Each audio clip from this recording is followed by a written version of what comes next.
ya que es vicegobernador de San Juan, en el ejercicio de la gobernación. Estamos ya con Alfonso Pratedal, que es diputado nacional, fue presidente del Banco Central. Y el tema es la economía, Alfonso. Gracias por estar acá. No, gracias a vos, Antonio, por invitarme. Ahora, último programa del año, ¿no? Último programa del año. ¿Por qué tuviste en el Banco Central, no? ¿Por qué está esta inflación, esta sobreemisión de moneda? ¿Por qué llamativo? Mira, la gran diferencia de cuando estábamos nosotros en Banco Central no era que no emitíamos. Nosotros tuvimos una gran discusión con el Fondo Monetario, porque el Fondo Monetario nos decía que teníamos que bajar la cantidad de dinero, cerrar bancos, no sé cuántas cosas más.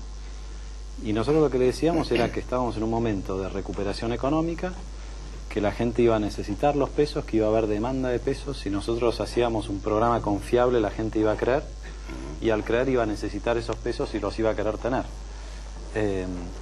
El problema que tenés hoy es el contrario, digamos. Hoy la gente se desprende de los pesos porque no confía, porque no cree.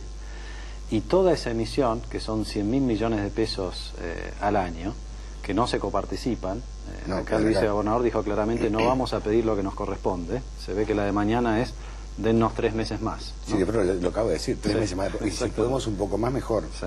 Pero la cuestión central, que es la coparticipación, que hoy, si vos sumás impuesto al cheque, sumás IVA, ganancias, y el 15% de la coparticipación que va directo al ANSES, lo que iba antes a las AFJP, estás hablando de 80.000 millones de pesos al año, ¿no? Que le hubiera correspondido retener a las provincias, pero por la forma en que se distribuye todos estos impuestos se los queda a la Nación. Y la Nación se queda además con esos 100.000 millones de pesos de emisión por año que no se coparticipan, ¿no? O sea, son 180.000 millones de pesos. Para empezar a hablar, digamos. Después están los ATNs, hay tantas otras cosas en juego. ¿El gasto público dónde está? Porque, a ver, yo no creo que sea el plan jefas y jefes, no creo que sea el plan maternidad, no creo que sea eso el gran problema. Creo que hay otro problema mucho más profundo.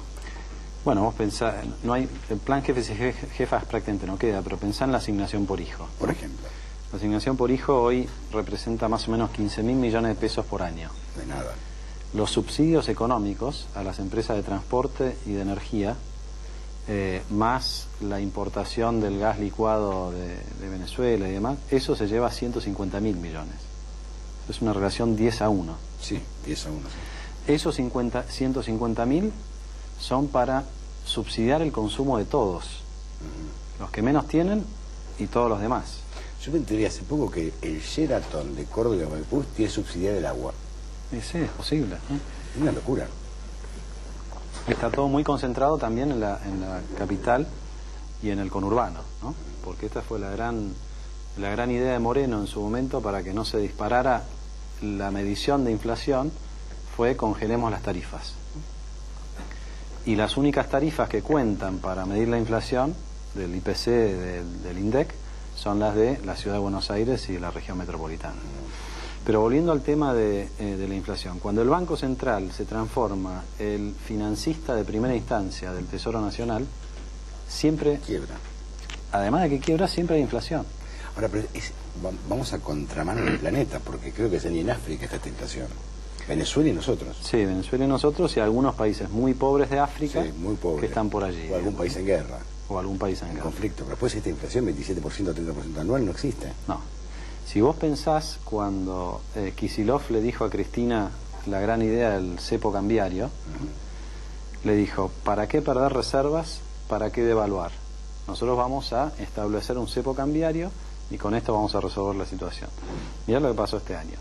Las reservas cayeron un 30%, 12.500 millones de dólares. La inflación está cerca del 30%. Sí, está, ¿no? Lo toca. Y la devaluación de este gobierno en este año ya está arriba del 30%. O sea, en este año se devaluó más que durante los primeros 6 años del kirchnerismo, ¿no? Entonces, no hay ninguna duda de que se ha deteriorado mucho el funcionamiento de la economía. El problema es que ellos no hacen nada por, digamos, dar vuelta a esa situación. Asume Kicillof y sigue haciendo lo mismo que hacía antes. Kicillof como viceministro o el reemplazante de Moreno como secretario de Comercio Interior. Y si siguen con las mismas decisiones, evidentemente la cosa no se va a revertir, sino que se va a profundizar. Ahora, muchos dicen que la devaluación te hace más competitivo. En este caso, ¿se devalúa por necesidad o para ser competitivo? No, lo que te hace competitivo es tener un nivel de tipo de cambio que garantice que los costos en dólares no se llevan puesto al productor. Pero esta carrera en la que lo único que se hace es devaluar más rápido, es decir, cuando la única herramienta que hay para resolver la competitividad es devaluar más rápido, eso no resuelve el problema, porque es como el perro que termina comiéndose la cola, ¿no?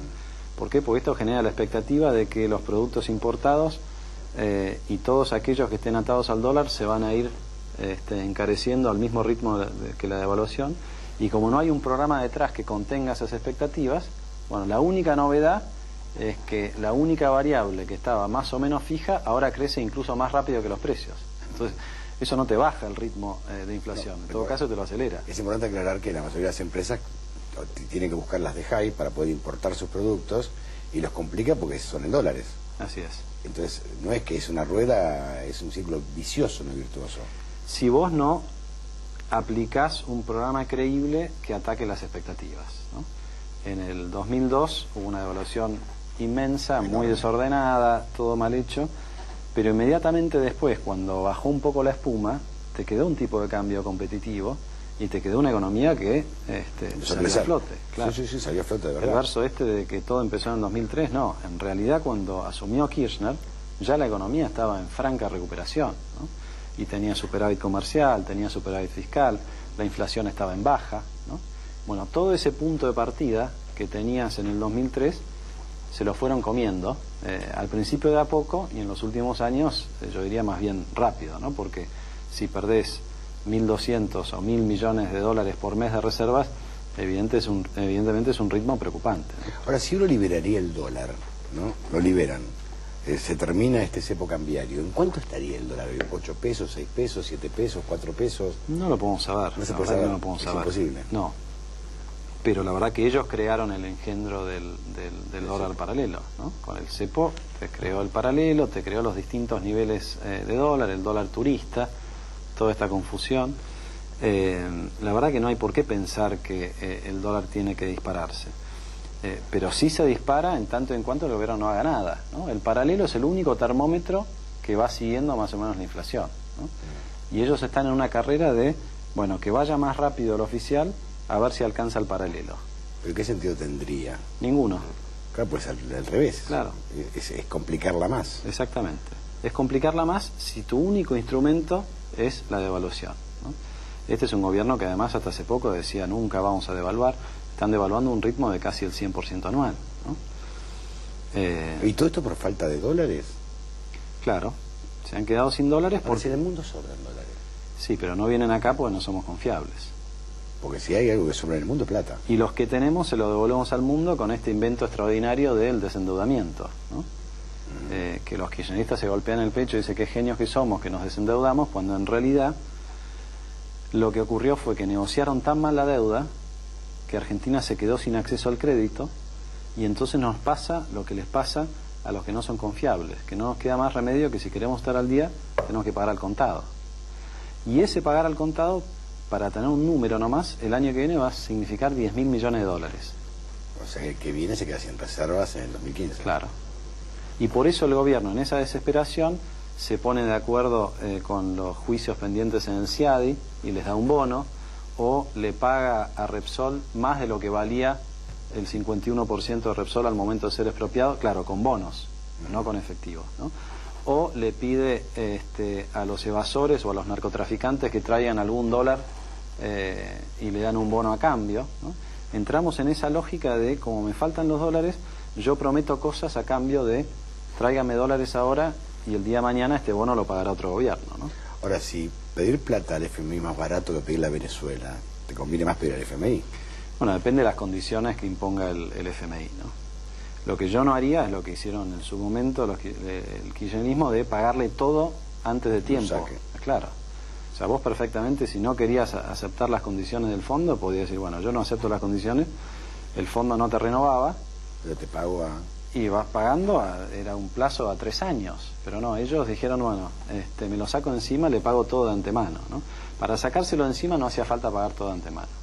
Pero si vos empezás a encadenar todas las mentiras del relato y todas las cuestiones épicas de comunicación, después ves que en la práctica estas cosas no funcionaron, ¿no? Los 20.000 millones de dólares que iban a venir de China, todas estas cuestiones. Ahora yo me pregunto, ¿qué pasa, por ejemplo, si el país se queda sin reserva y con una circulante en pesos enorme, como hay hoy en día?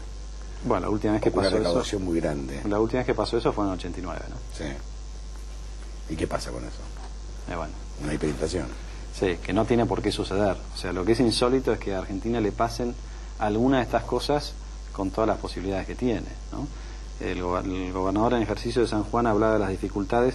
Hay otros gobernadores que dicen de frente, yo no tengo los recursos, estoy pensando en una cuasimoneda. Pero Alfonso, la realidad es que las provincias se hacen cargo de todo y les han achicado los márgenes de coparticipación federal.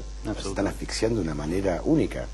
Buenos Aires es la más complicada, a pesar de los esfuerzos de Scioli, que uno lo ve, que busca, va, viene, pero es una provincia que tiene cada día más habitantes, ¿no? Y menos coparticipación. Es como ahorcarlo, ahogarlo. Sí. Y cada 3 meses te doy un poquito de soga, vengan todos a la Casa Rosada que yo les condono el vencimiento. Meses, por 3 meses la deuda. No, es insólito realmente. Y lo que es insólito es que tantos proyectos de ley llevamos nosotros y distintos bloques de la oposición, por lo menos para coparticipar el impuesto al cheque, para modificar la forma en que se coparticipa el impuesto a las ganancias. Los proyectos que presentamos nosotros, Antonio, poníamos una tabla al final con cuántos miles de millones de pesos más representaban para cada provincia, porcentaje del presupuesto y demás, y los diputados oficialistas ni lo miraban, ¿no?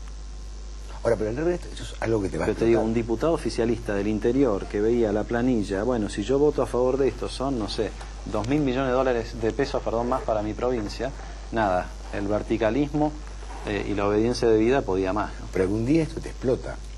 A ver, es tan favorable la situación de Argentina que por más macanas que se manden, la cosa no explota, ¿no? O sea, la cosa explota es cuando la soja vale 150 en vez de 500.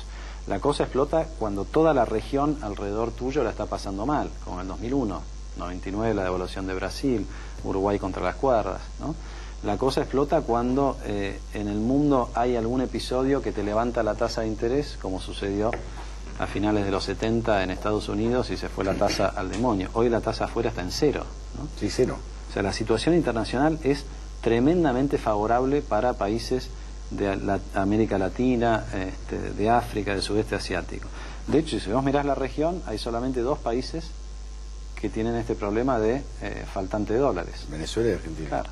Ahora, Venezuela es un país petrolero. Bueno, y nosotros somos un país sojero.